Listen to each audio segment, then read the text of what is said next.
Welcome to The Explainer. Today, we're going to unlock the serious power packed into the Linux command line. We're using the Linux Bash shell cheat sheet as our guide, and trust me, whether you're just starting out or you're a seasoned cybersecurity pro, this is going to sharpen your skills. So, let me ask you a quick question. Are you really using your command line, or are you just kind of scratching the surface with the same few commands? Because, let's be real, when you're on the clock, hunting down a security threat, your fluency in that terminal, well, that can be the difference between catching something nasty and letting it slip by. So here's the game plan for this explainer. We're going to cover 5 key areas. We'll start by checking out your command line arsenal. Then we'll get into navigating the digital terrain. After that, we'll open up the Digital Detectives Toolkit. Then we'll move on to controlling the system's pulse. And finally, we'll cover how to fortify your digital fortress. All right, let's dive right in. The guide we're using for this whole mission is honestly an incredibly useful resource. We're pulling from the Linux Bash shell cheat sheet from CodeLively. And you know, this isn't just some boring list of commands. Think of it more like a map to a huge, powerful city you're about to explore. What's so great about this guide is that it's practically universal. The commands we're talking about, they are the absolute bedrock of system administration and security analysis, and they work on pretty much any Linux system you can throw them at. This isn't just theory, folks. This is the toolkit you're going to be reaching for every single day. Okay, first mission. We need to master moving around and seeing what's what inside the Linux file system. I mean, you can't secure a system or debug an app if you're stumbling around in the dark, right?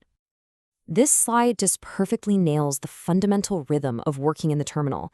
It's a simple loop. First you ask, where am I? That's PWD. Then, okay, what's around me? That's LS. And finally, cool, let's go there. That's CD. This basic loop is the foundation for, well, pretty much everything else. So, once you've found the file you're looking for, you gotta see what's inside. But instead of waiting for a clunky editor to load, you can just instantly peek inside. Use cat to see the whole thing, head for the first few lines, or tail for the last few. If you're a security analyst digging through gigabytes of logs, this is an absolute game changer.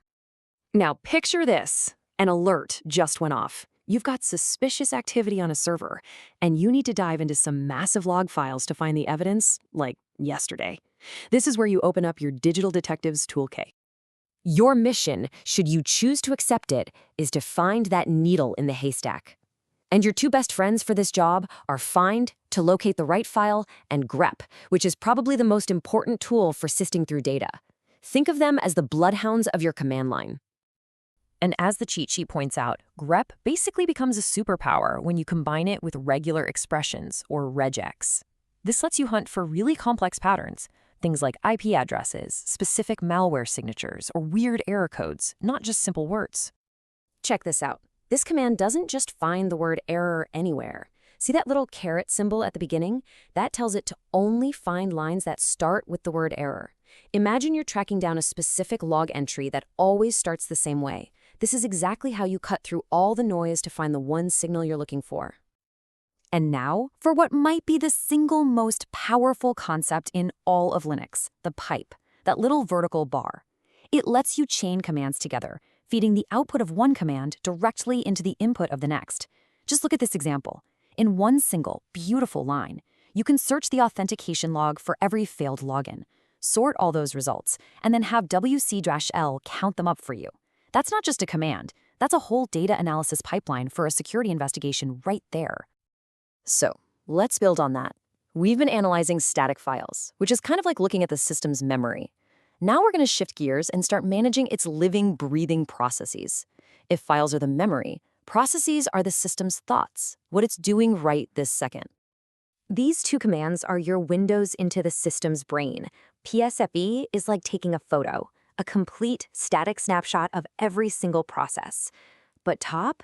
Oh, top is your live dashboard, updating in real time, showing you exactly what's hogging your CPU and memory. It's like a live video feed. Now, this slide points out a really critical distinction you need to know. A standard kill command is like a polite request, asking a process to please shut down cleanly. Kill 9, on the other hand, is the bouncer. It's a forceful termination, no questions asked. It's a powerful tool, but it's a last resort for a reason. And here's a fantastic pro tip from the cheat sheet. Top isn't just for looking, it's interactive. While it's running, you can just hit the letter K on your keyboard to kill a rogue process right from that screen. No need to open up a whole new terminal. How cool is that? All right, for our final section, let's talk security, because all these awesome skills don't mean much if your system is wide open. We're going to fortify our digital fortress by mastering user and file permissions.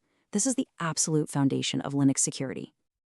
The cheat sheet breaks down permissions into 3 simple scopes. There's the user, who is the file's owner. There's the group, which is like a team of users who share permissions. And then there's other, which is basically everyone else on the system. And this slide shows how you control that access with the chmod command. In this example, G plus W means you're giving plus write permissions W to the group, G. You have this incredibly fine-grained control over every single file. And here's the other side of that coin. The crucial point is that you control both the what and the who. chmod sets what can be done with a file, while chown changes who is allowed to do it. Master both of these, and you have mastered file access control. So at the end of the day, this cheat sheet is so much more than a list of commands. It's really a key to working more efficiently, having more control, and deeply understanding how your system works. Mastering these tools is what separates a casual user from a true professional. So I'll leave you with this question. With this field manual in your back pocket, what problem are you going to solve first? What system will you analyze? What task will you automate? What fortress will you secure? The power is literally at your fingertips.